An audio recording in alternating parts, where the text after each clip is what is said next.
भगवान की जय। कमाल है स्तंभ का के नरसिंह स्तंभ में से प्रकट होते हैं जो अपने भक्त की रक्षा करते हैं। तो अपने आश्रय का स्तंभ इतना मजबूत बनाओ, दृढ़ बनाओ कि तुम जहां से चाहो प्रभु को उत्पन्न कर सको, श्री ठाकुर जी को प्रकट कर सको,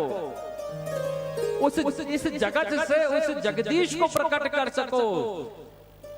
अपने प्रेम की मथानी से भाव का ऐसा मंथन करो कि जगदीश प्रकट हो जाए, तुम जहां चाहो वहां प्रभु का दर्शन कर सको। हिरण्यकश्यप बड़ा क्रोधित हो गया। उसने कहा, प्रहलाद ये दुर्बुद्धि तुझे कहां से उत्पन्न होती है पता नहीं, जाओ ऋषि पुत्रों इसे आश्रम ले जाओ और आश्रम ले जाके इसे फिर आसुरी नीति की शिक्षा दो। लेकिन प्रहलाद जी कहां मानने वाले। जैसे कंप्यूटर में एक प्रोग्राम फिट हो जाता है तो वही रिकॉर्ड चलती रहती है, अपन फोन लगाते हैं तो ऐसे ही प्रहलाद जी के हृदय के अंदर वही प्रोग्राम फिट हो गया। श्री कृष्ण शरणम मम, श्री कृष्ण शरणम मम। हिरण्यकश्यप बड़ा नाराज हुआ और उसने कहा कि ये क्या हो रहा है।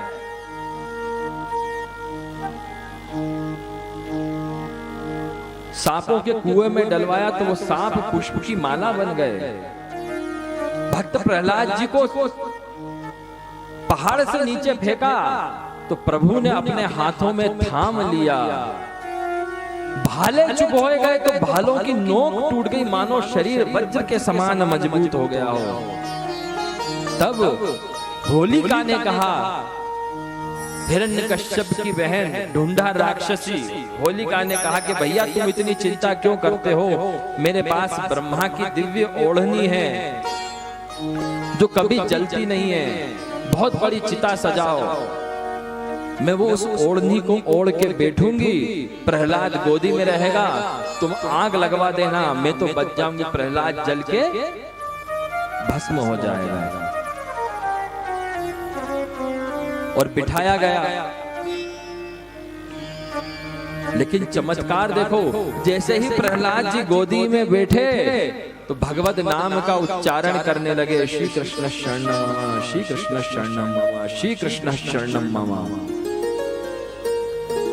तो भगवत नाम का ऐसा रंग चढ़ा, उस भक्त के स्पर्श का ऐसा रंग चढ़ा, भक्त के संग का ऐसा रंग चढ़ा कि उसका आसुरी भाव भंग हो गया। उस होलिका ने सोचा कि मैं कितनी बड़ी पापी हूँ, एक तो मेरा भतीजा, दूसरा भगवान का भक्त, अरे हम सब तो उसी की संतान है, उसी का भजन करना चाहिए, वही परम पिता है, मैं इसे जला के मारने जा रही हूँ, मैं कितना बड़ा पाप कर रही हूँ। और जैसे ही चिता में आग लगाई गई, उसने अपनी ओढ़नी उतार के भक्तराज प्रहलाद को ओढ़ा दी और स्वयं जल के मर गई, प्रहलाद जी की रक्षा कर ली। बोलो भक्तराज प्रहलाद की जय।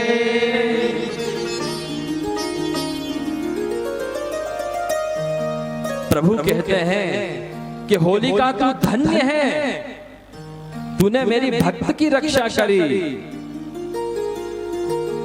मैं तुझे बार बार प्रणाम करता हूँ। इसलिए तो जिस दिन होली होती है, होली मंगलाई जाती है, उस दिन स्वयं श्री ठाकुर जी ने होलिका का पूजन किया, उसकी परिक्रमा करी कि तू धन्य है, तूने मेरे भक्त की रक्षा करी। भगवान ने भी होली डांडा रोपण किया और होली डांडा का पूजन किया, होली मंगलाई।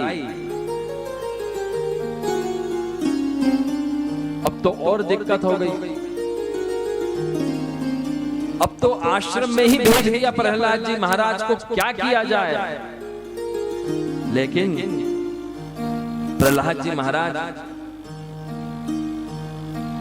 वहां पे सब छोटे बच्चों को लेके बैठ जाते हैं, एक चौतरे चबूतरे पे बैठ जाते हैं और कहते हैं कि आओ मित्रों, मैं तुम्हें प्रभु का कीर्तन करवाता हूं, तुम्हें शिक्षा देता हूं।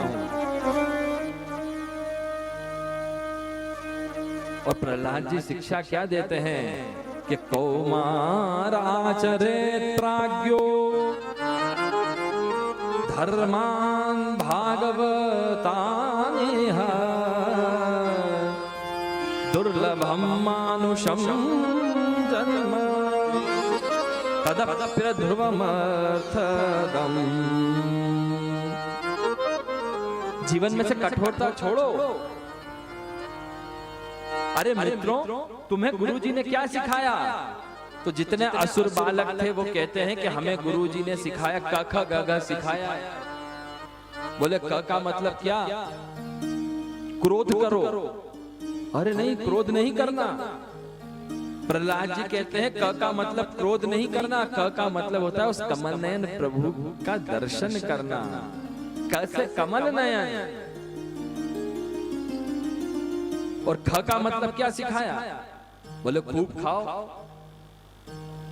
ख का मतलब खूब खाना नहीं, प्रभु का खूब भजन करना होता है। ऐसे क ख ग घ सब सिखाया।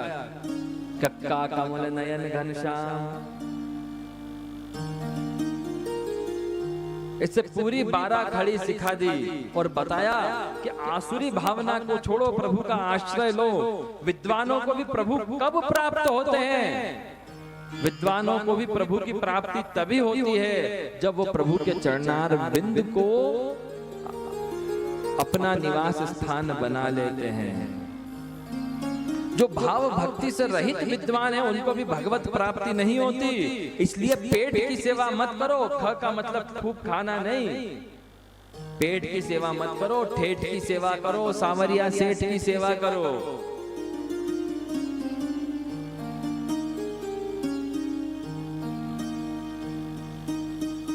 बोले ये तो हमको बताया ही नहीं। कुटुंब का भरण पोषण तो सभी करते हैं, सभी अपना पेट भरने के लिए जीते हैं, लेकिन जो भक्ति करता है प्रभु उसके लिए जीते हैं, वह प्रभु के लिए जीता है। तो हमें भी भक्ति कराओ ना, हमें भी श्री ठाकुर जी का कीर्तन कराओ। तो बोले कीर्तन ऐसे नहीं होता। बोले क्यों? भक्ति का आवेश अगर अपने अंदर उतारना है तो सबसे पहले वेश आवश्यक है। पहले वेश वैसा होना चाहिए, तभी तो आवेश आएगा।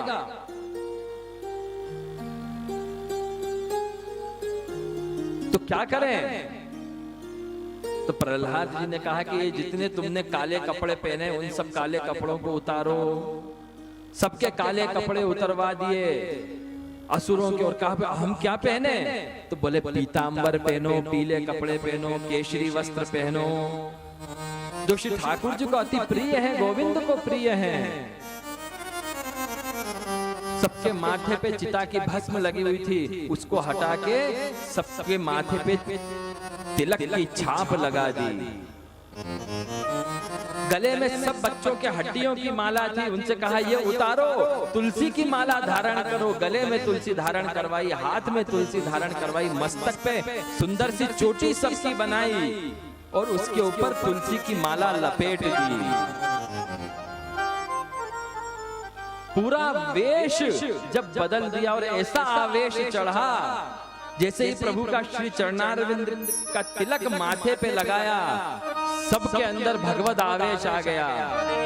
वस्त्र भी पीतांबर, केशर कुमकुम का तिलक, गले में तुलसी की माला, मुख पर भगवत नाम। ऐसी छाप दी कि कृष्णदास पंचवर्ण छाप थापी। हमारे प्रभु कैसे हैं? जो हमसे प्रेम करते हैं। हमारे श्री वल्लभ कैसे हैं? जिन्होंने हमें छाप दी है।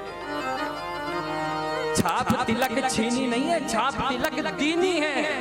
छाप भी लगाई है कि हाँ तुम वैष्णव हो, ये हमें छाप दी है। ठप्पा लगा दिया कि हाँ तुम श्री ठाकुर जी के भक्त हो, और तिलक भी हमको दिया, तुलसी की माला भी दी।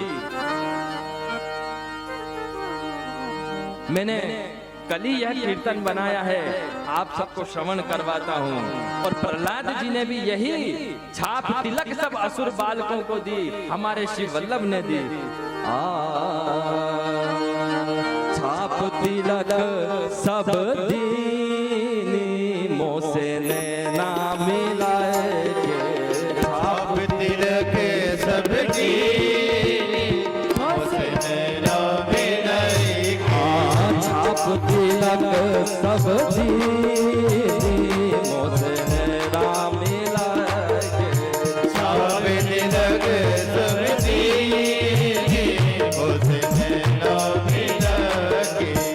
को प्रभु ने अपनी छाप लगाई है कि हाँ तुम मेरे हो और अपना चरणारविंद स्थापित किया, वो सब बोले छाप तिलक सब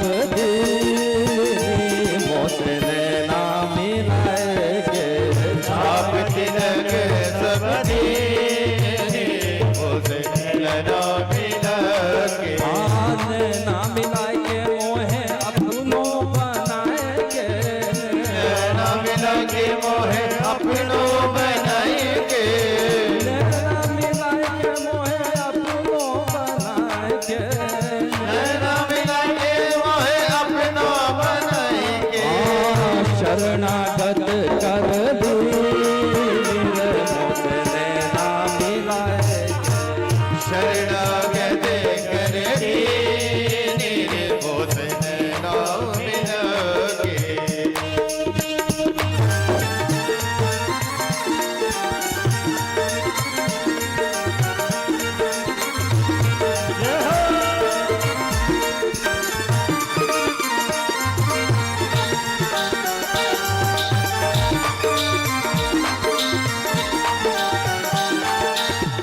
वृंदावन में गैया चराए के, वृंदावन में गैया चराएंगे, वृंदावन में गैया चराए के, वृंदावन में गैया चराएंगे, गैया चराए के, गैया चराए के, गैया चराएंगे, गैया चराएंगे, वृंदावन में गैया चराए के, वृंदावन में गैया चराएंगे, प्रेम सुधारस दी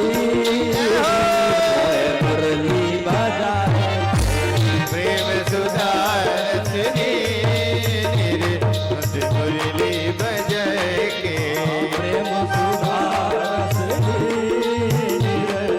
मुरली बजाए, प्रेम सुधारस नीर मोहे मुरली बजाएंगे, शरणागत मोहे निर्मोस नैना मिलाए, शरणागत मोहे निर्मोस नैना मिलाएंगे,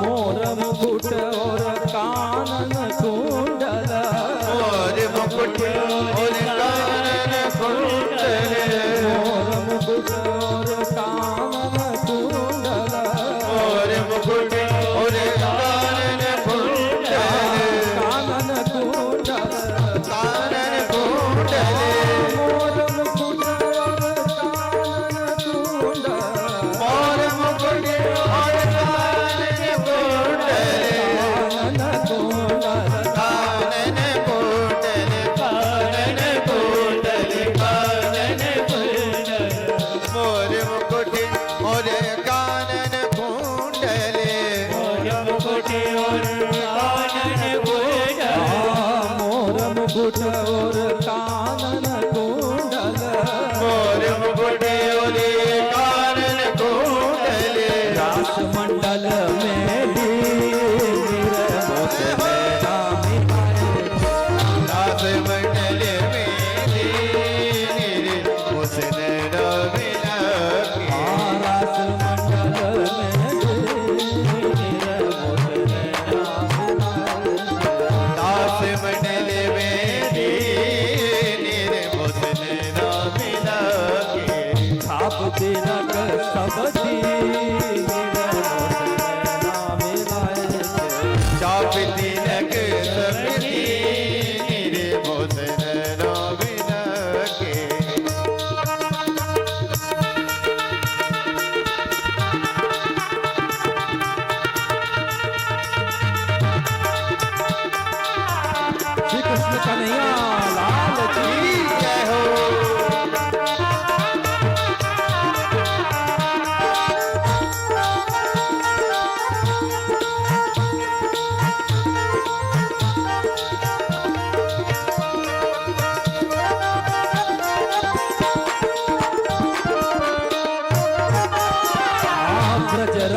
प्रिय के बलि बलि जइए, बजरंग प्रिय के बलि बलि जइए। ये बजरंग उपनाम से श्री ठाकुर जी कृपा से हमने बहुत सारे काव्य रचनाएं की हैं जो प्रकाशित हैं। बजरंग प्रिय के बलि बलि जइए, बजरंग प्रिय के बलि बलि जइए, बलि बलि जइए, बलि बलि जइए। बजरंग प्रिय के बलि बलि जइए, बजरंग प्रिय के बलि बलि जइए। श्याम रंग भीजो दिल से नैना मिलाए, श्याम रंग भिगोई रे भोसले नो मिला। श्याम रंग रंग भीजी को से नैना मिलाए के, श्याम रंग रंग भीगी रे भोसले नो मिला। छाप तिलक सब चाप तिलक सब चीरी रे भोसले नो मिला। छाप तिलक सब दीनी मोहे नैना मिलाए, चाप तिलक सब चीरी रे भोसले नो मिला। नैना नैना नैना नैना नैना नैना नैना नैना नैना नैना भोसले नैना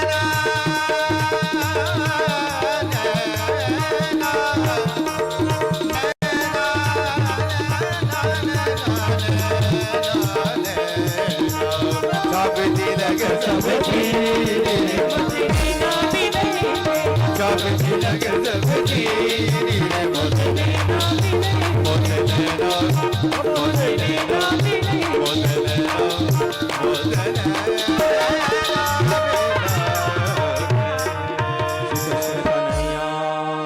लाल की जय। और ऐसा जोर जोर से संकीर्तन कीर्तन चल रहा है प्रभु का कि हिरण्यकश्यप के महल तक आवाज गई।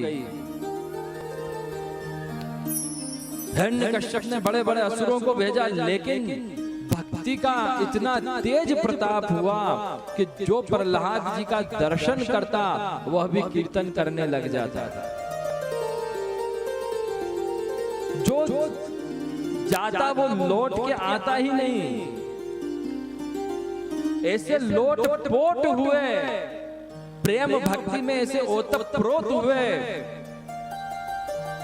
कि दोनों असुर गुरु भी नृत्य कर रहे हैं श्री ठाकुर जी का नाम लेके। सेनापति वो भी नृत्य कर रहा है और जोर जोर से कीर्तन चल रहा है, मानो पूरा नगर आज श्री ठाकुर जी के कीर्तन से गुंजायमान हो गया है। करंट लगता है ना, तो जो छूता है उसको करंट लगता है। तो प्रहलाद जी में इतना हाई वोल्टेज करंट बहने लगा भक्ति का कि जिसने छुआ उसको प्रेम का करंट लगा, वो भी नृत्य करने लगा, थिरकने लगा। अब तो हिरण्यकश्यप खुद गया, अकेला बच गया। महारानी भी कीर्तन कर रही है, राज दरबारी कीर्तन कर रहे हैं, सब असुर कीर्तन कर रहे हैं, पूरे नगरवासी कीर्तन कर रहे हैं। और जैसे हिरण्यकश्यप वहां गया तो उसके भी पांव थिरकने लगे। छोटे छोटे से बाल गोपाल नाच रहे हैं प्रेम में, झांझ मंजीरा पखावज ढप चंग उपंग लेके नृत्य कर रहे हैं, उछल कूद मचा रहे हैं। लेकिन उसको करंट क्यों नहीं लगा? वो शॉर्ट बल्ब था, उसका तार टूटा हुआ था, तार जुड़ा हुआ नहीं था, इसलिए उसको करंट नहीं लगा। उसको घबराहट हुई कि ऐसा नहीं हो कि मैं अगर इसे छू लूं तो मेरा भी तार प्रभु से जुड़ जाए और मैं भी विष्णु का भक्त बन जाऊं। उसने जोर से मुष्टि का प्रहार भूमि के ऊपर किया, गड़गड़ाहट करते हुए आवाज हुई, कीर्तन की विश्रांति हुई। प्रहलाद जी को पकड़ के महल में लाया गया और कहा हिरण्यकश्यप ने कि प्रहलाद, तुझे इतना बल कहां से मिलता है? तू बता कि तू मुझसे द्वेष पालता है, अपने पिता से द्वेष पाल रहा है, पूरी असुर जाति से द्वेष पाल रहा है, असुर राज से द्वेष पाल रहा है। अरे मेरे डर से तो विष्णु छुपा हुआ भागा हुआ फिर रहा है, जो खुद ही भागा हुआ फिर रहा है, उसका भजन करके तू कैसे बच पाएगा? ये तेरे अंदर शक्ति कहां से आ रही है ये बता। तो प्रहलाद जी हाथ जोड़ के कहते हैं, न केवलम में भवतश्च राजन सवैबलम बलिनाम चापरेशा परे वरे में स्थिर जंगमाये ब्रह्मादयो येन वशं प्रणीता। वो अखिल शक्तिधर प्रभु जो हैं सबको शक्ति प्रदान कर रहे हैं। वो केवल मुझे ही नहीं आपको भी शक्ति दे रहे हैं, प्रत्येक जीव जंतु को शक्ति देते हैं। उनकी कृपा शक्ति से ही तो मैं भगवान का भजन करता हूं। उस भगवान की ही कृपा शक्ति से आप उनसे द्वेष कर पाते हो। आपको द्वेष करने की शक्ति दी है और मुझे प्रेम करने की शक्ति दी है। क्या बात है! सबके अंदर उस शक्तिमान की शक्ति है। द्वेष भी करना हो तो उसकी शक्ति के बिना नहीं कर सकते। बोले कहां है तेरा नारायण? बोले सर्वत्र है। बोले इस राज्य महल में भी है? बोले हाँ यहां भी है। इस सभा में भी है? बोले हाँ इस सभा में भी है। बोले और कहां है? प्रहलाद जी कहते हैं कि पिताजी मुझे तो आपके अंदर भी भगवान दिख रहे हैं। और जैसे ही कहा कि आपके अंदर भी भगवान दिख रहे हैं, हिरण्यकश्यप घबराया। मुझे बरगलाने की बातें मत कर, कहां है तेरा भगवान? बोले सर्वत्र है। बोले इस खंबे में भी है? बोले हाँ इस खंबे में भी है। बोले सच बोल रहा है? बोले हाँ सच बोल रहा हूं। और हिरण्यकश्यप क्रोध में आंख बबूल हुआ। बोले आज न ये खंबा रहेगा न ये तेरा भगवान रहेगा। दौड़ता हुआ आया और जोर से उसने घूंसे का प्रहार खंबे के ऊपर क्या गड़गड़ाहट करके ध्वनि हुई और उसमें से भगवान प्रकट हो गए। बोलो नरहरि भगवान की जय, नरसिंह भगवान की जय।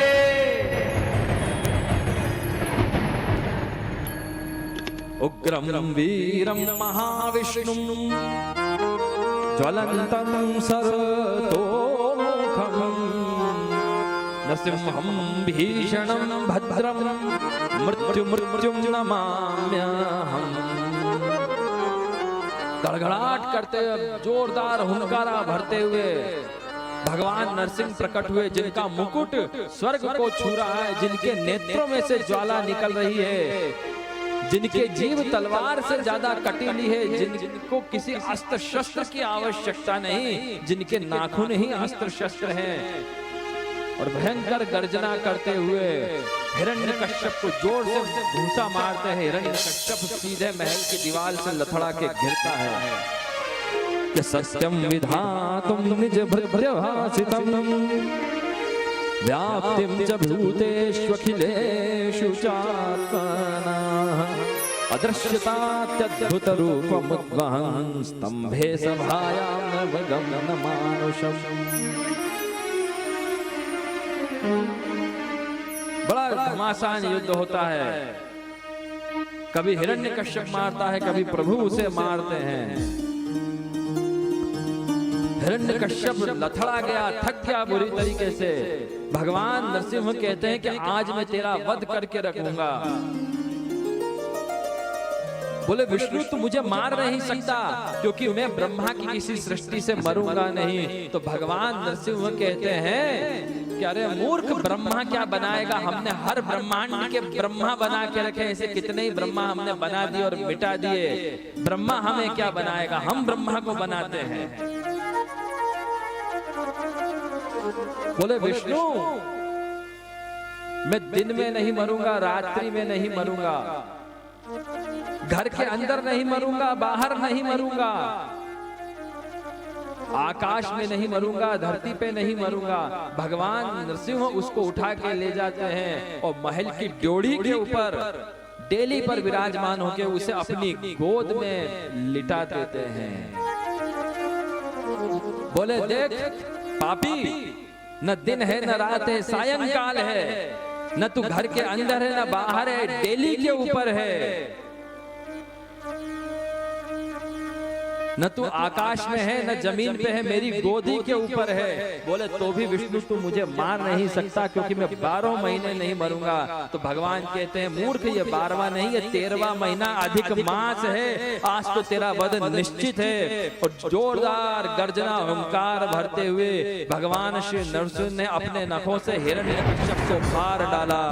बोलो भक्तवत्सल भगवान की जय।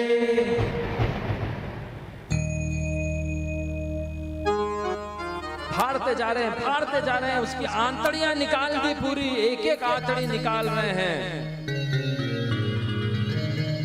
एक आंतड़ी निकाल के अपने सीधे हाथ में लपेटी, उल्टे हाथ में लपेटी, आंतड़ियों की मालाएं पहन ली, मुकुट के ऊपर आंतड़ियां लपेट ली। नरसिंह पुराण में आता है वर्णन के भगवान नरसिंह ने उसका रक्तपान कर लिया। ऐसा भयंकर रूप देखकर देव सृष्टि घबरा गई, ऋषि मुनि घबरा गए, सब घबरा गए कि ओहो अब क्या होगा। भगवान ने रक्तपान कर लिया दुष्ट पापी का। क्रोध शांत ही नहीं हो रहा है, फाड़ते जा रहे हैं, फाड़ते जा रहे हैं। तभी प्रहलाद जी वहां पर पधारते हैं, प्रभु के श्री चरणों का स्पर्श करते हो, प्रार्थना करते हैं कि प्रभु शांत हो जाओ, शांत हो जाओ। और जैसे ही प्रहलाद जी की तरफ प्रभु ने दृष्टि डाली, क्रोध शांत हो गया। श्री महाप्रभु वल्लभ बहुत सुंदर इसकी उत्प्रेक्षा देते हैं कि नरसिंह भगवान इतना क्यों फाड़ रहे हैं उसके शरीर को। तो श्री वल्लभ बतलाते हैं कि इसलिए फाड़ रहे हैं कि देखना चाह रहे हैं कि ऐसा कौन सा बीज है इस महापापी के अंदर जिसने भक्तराज प्रहलाद को जन्म दे दिया है। ऐसा क्या है इसके अंदर, भगवान वो देखते जा रहे हैं। दूसरी प्रेम की बात, भगवान कह रहे हैं कि धन्य है ये महाअसुर कि जिसमें से महान भक्त उत्पन्न हुआ, इसलिए उसकी अंतड़ियां निकाल के स्वयं का श्रृंगार कर रहे हैं।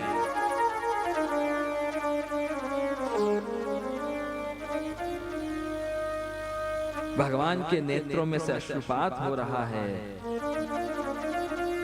प्रहलाद जी सामने हाथ जोड़ के खड़े हैं।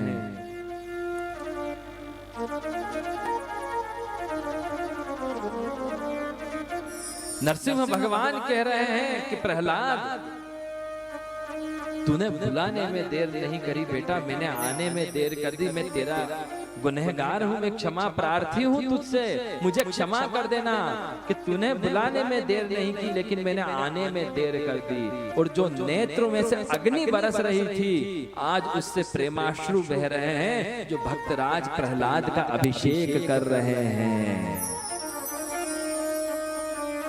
जो हाथ वज्र के समान कठोर हैं, जिन्होंने असुरों को फाड़ा है, वो भक्तराज प्रहलाद के माथे को सराह रहे हैं। जो जीभ वज्र के समान तीक्ष्ण थी, वह जीभ इतनी कोमल हो गई कि भक्त प्रहलाद को चाट चाट के लार दुलार कर रहे हैं।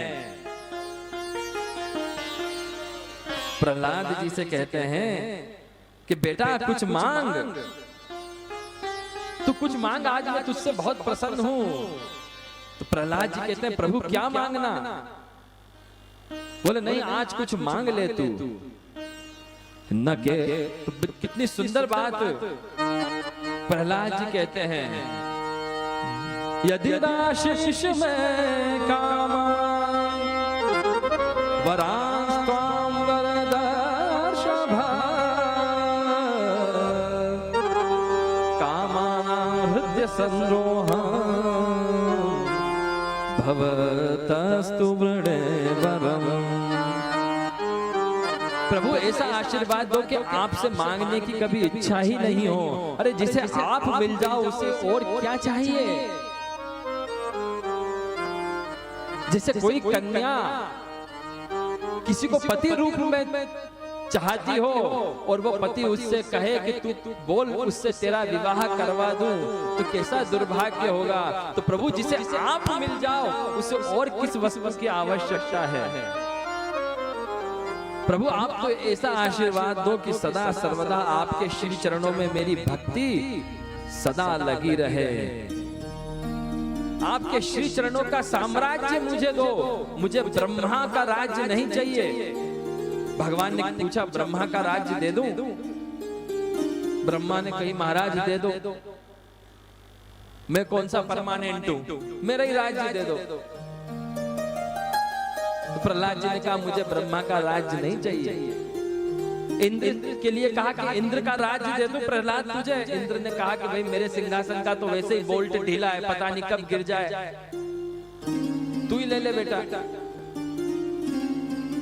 प्रहलाद जी ने कहा मुझे इंद्र का भी सिंहासन नहीं चाहिए प्रभु, मुझे तो आपके चरणारविंद का सिंहासन चाहिए। प्रभु कहते हैं मैं तुझे अपनी गोद में बिठाऊंगा। और प्रहलाद जी स्तुति करते हैं,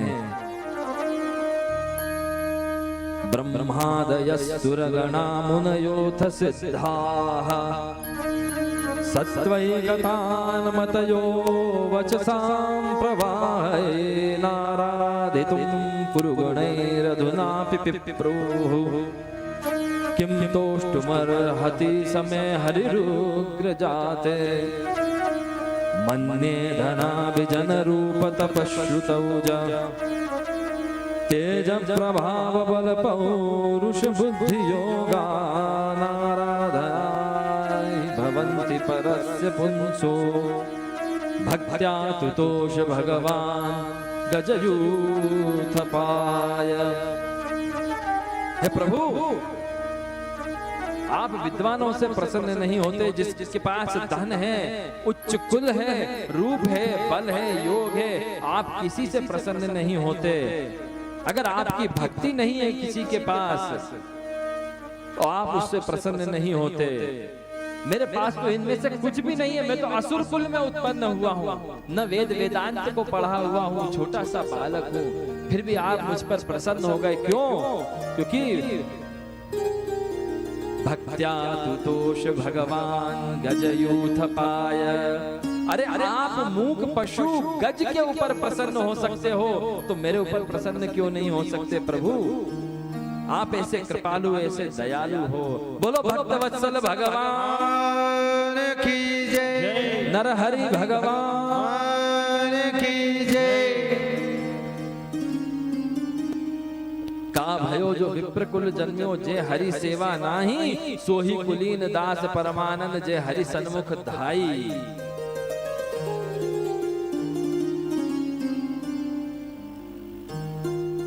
भगवान नरसिंह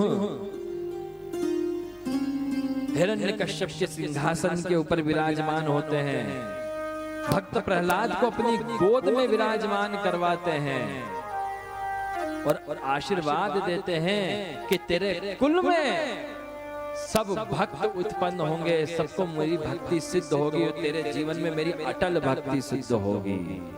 बोलो भक्तराज प्रहलाद की जय।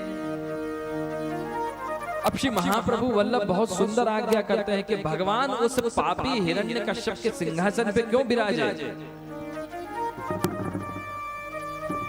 वो तो पापमय सिंहासन था, उसके ऊपर क्यों विराजे? तो भगवान नरसिंह जो हैं वो आसुरी शक्ति का नाश करते हैं, तो वो आसुरी शक्ति से अपवित्र हो गया था वो सिंहासन, इसलिए भगवान नरसिंह पहले उसके ऊपर विराजमान होके उसको शुद्ध और पवित्र कर देते हैं, ताकि मेरे भक्त प्रहलाद को उस सिंहासन के ऊपर बैठने से कभी दुर्बुद्धि उत्पन्न नहीं हो।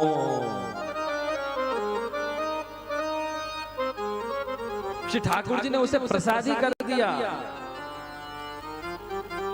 अब सबसे महत्व की बात, इस कथा प्रसंग से हमें क्या शिक्षा मिलती है कि सर्वम आश्रयतो भवेत्, सब कुछ आश्रय से सिद्ध होता है। श्री महाप्रभु वल्लभ आज्ञा करते हैं कि सर्वम आश्रयतो भवेत्।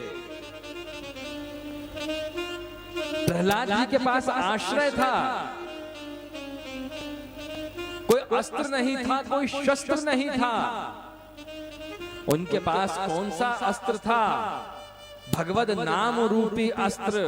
कौन सा शस्त्र था? भगवत ध्यान रूपी शस्त्र, जिससे उन्होंने सब आसुरी शक्तियों को काट दिया। इसलिए नरसिंह पुराण में आता है कि प्रहलादोपि प्रभुं नत्वा ध्यान वज्रम समाददे। ध्यान रूपी वज्र उनके पास था, इसलिए अपने आप ही कहते हैं ध्याऊं श्री वल्लभ, ध्यान धरो। हूं इन चरणन को। जिसके पास ध्यान रूपी वज्र है वही तो आसुरी शक्ति को मिटाएगा। और जिसके पास आश्रय नहीं है वो भगवान को कैसे प्रकट कर सकता है?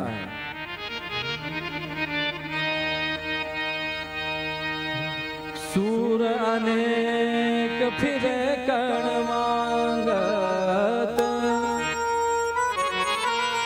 पय पद सूर सो स्वाद कहाँ। अरु झांझ मंजीरा बजाती फिरे, मीरा मत वाली सी चाका। सिया राम कथा कितनों ने देखे, तुलसी जैसी मर्याद कहाँ। नरसिंह बसे प्रतिखंभन में, पर काढ़न को प्रहलाद कहाँ। प्रत्येक खंभ में नरसिंह बस रहे हैं। वो खंभ क्या है? आश्रय। सर्वम आश्रय तो भवे। खंभ का मतलब आश्रय। भगवान नरसिंह किसी खंभे में से प्रकट नहीं हुए। घर किसके ऊपर टिकता है? खंभे के ऊपर टिकता है। वो खंभा क्या है? उसका आधार है। ऐसे भाव भक्ति का भव्य महल किसके ऊपर टिकता है? आश्रय के ऊपर टिकता है। तो जहां दृढ़ाश्रय है, जहां प्रभु श्री कृष्ण के प्रति दृढ़ भक्ति है, वह प्रभु वहीं प्रकट हो जाएंगे। ठाकुर जी तो हर भक्त के हृदय में विराज रहे हैं। हिरण्यकश्यप के अंदर भी विराज रहे थे, पर उसके अंदर प्रहलाद का हृदय नहीं था। श्री ठाकुर जी हम सबके अंदर विराज रहे हैं कि नरसिंह बसे प्रतिखंभन में, पर काढ़न को प्रहलाद कहाँ। स्तंभ जैसा मजबूत बनाओ, तभी तो तुम्हारी कीर्ति स्थापित होगी। कीर्ति स्तंभ बन जाओगे तुम।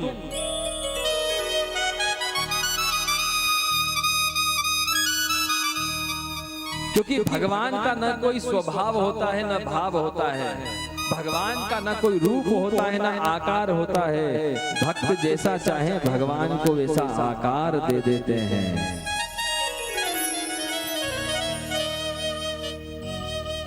भगवान नरसिंह की ये प्रतिज्ञा थी कि यह व्रत माधव प्रथम लियो, जो मेरे भक्तन को दुख दे ताको फाड़ू नखन हियो।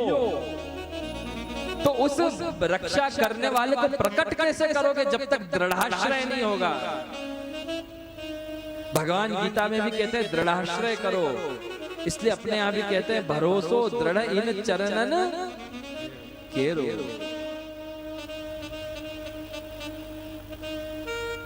भगवान का कोई आकार नहीं है, कोई प्रकार नहीं है, वो तो निराकार है। उस निराकार को नराकार कौन बनाता है? भक्त बनाता है। जैसे परे की वार्ता में आता है, एक परे करके छोटा सा श्री ठाकुर जी का भक्त है। उसके मन में इच्छा है कि मुझे श्री ठाकुर जी की सेवा मिले। श्री गुसाई जी महाराज मुझे ठाकुर जी की सेवा पधराएं। ताप हुआ, विरह हुआ। श्री गुसाई जी सेवा में पधार रहे थे। तभी वो दौड़ा चला गया और बोलने लगा, काका जी मुझे श्री ठाकुर जी पधरा दो, मुझे श्रीनाथ जी की सेवा पधरा दो। लेकिन क्या हुआ, श्री गुसाई जी सेवा में पधार रहे थे तो श्री गुसाई जी ने कही, परे परे परे, थोड़ा दूर हट। तो तब से उसका नाम पड़ गया परे। इसका तात्पर्य समझे, ठाकुर जी मैं पधराऊं कैसे, जब तक तू माया से परे नहीं होगा तब तक ठाकुर जी विराजेंगे कैसे, मोह से परे नहीं होगा तब तक ठाकुर जी तुझे पधराऊं कैसे। लेकिन श्री गुसाई जी का दर्शन करके वो सबसे परे हो गया, उसका नाम परे पड़ गया। और क्या कमाल हुआ कि जिस समय कह रहे थे श्री गुसाई जी की खड़ाऊ से, चरणारविंद से एक पत्थर को ठोकर लगी और वो पत्थर उछल के सीधे उस परे के हाथ में जाके गिर पड़ा। वो भोला भक्त, भोला भंडारी समझा कि यही है हमारे श्रीनाथ जी, मुझे ठाकुर जी पधरा दिए श्री गुसाई जी ने। और प्रसादी घर के भंडारी से कहने लगा कि भैया आज से मुझे एक पातल नहीं 2 पातल चाहिए। बोले क्यों? बोले एक हमारी और एक हमारे परे की। सोचा बच्चा है, हो सकता है ज्यादा भूख लगती होगी, 2 पत्तल दे दी। और उसने वह महाप्रसाद की पातल उस ठोकर के पत्थर के आगे रखी, वो गोल पत्थर जो था ठोकर का उसके आगे रखी, जिसका कोई आकार नहीं था, ऐसा गोल पत्थर उसके सामने रखी और कही भैया परे। हमने तो श्री गुसाई जी की वार्ता में सुनी है कि ठाकुर जी तो ग्वाल बालन के संग भोग आरोगते रहते, तो हम भी तेरे सखा हैं, चल एक पातल तेरी और एक पातल मेरी, अपन भोजन करें। अब वो पत्थर भी कभी खावे क्या? पत्थर ने नहीं खाया। तो उस छोटे से बालक परे ने भी भोजन नहीं किया। दूसरे दिन फिर पत्तल रखी, फिर भी बोल देख परे तू नटखट है, हम जाने हैं, पर इतनो नटखट मत बन। देख तेरी वजह से हमने भी कल भोजन नहीं किया, तूने कल जल नहीं पिया तो हमने भी जल नहीं पिया। परे, उसने ठाकुर जी का नाम भी परे रख दिया। भक्त भी परे और भगवान तो परे हैं ही। दूसरे दिन भी ठाकुर जी ने आरोगा नहीं तो उसने भोजन नहीं किया। और तीसरे दिन तो वो भूख के मारे बेहाल हो गया छोटा सा बालक, और कहने लगा परे आज तो तू भोजन कर भैया, नहीं तो हमारे प्राण निकल जाएंगे। और कैसा चमत्कार हुआ कि वो गोल पत्थर श्री गुसाई जी की ठोकर का पत्थर ठाकुर बन गया। उस निराकार पत्थर में से साकार श्रीनाथ जी बाबा प्रकट हो गए। बोलो कृष्ण कन्हैया की जय। निराकार को साकार बना दिया, और वही निराकार को साकार बनाने का मार्ग पुष्टि मार्ग है जो श्री महाप्रभु वल्लभ ने स्थापित किया है। साकार ब्रह्मवादैक स्थापको वेद पारगः। भक्त के भाव से भगवान पुष्ट हो गए, निराकार निराकार हो गया, उसका प्रेम साकार स्वरूप में आ गया। तो यह कमाल है स्तंभ का के नरसिंह स्तंभ में से प्रकट होते हैं, जो अपने भक्त की रक्षा करते हैं। तो अपने आश्रय का स्तंभ इतना मजबूत बनाओ, दृढ़ बनाओ कि तुम जहां से चाहो प्रभु को उत्पन्न कर सको, श्री ठाकुर जी को प्रकट कर सको, इस जगत से उस जगदीश को प्रकट कर सको। अपने प्रेम की मथानी से भाव का ऐसा मंथन करो कि जगदीश प्रकट हो जाए, तुम जहां चाहो वहां प्रभु का दर्शन कर सको।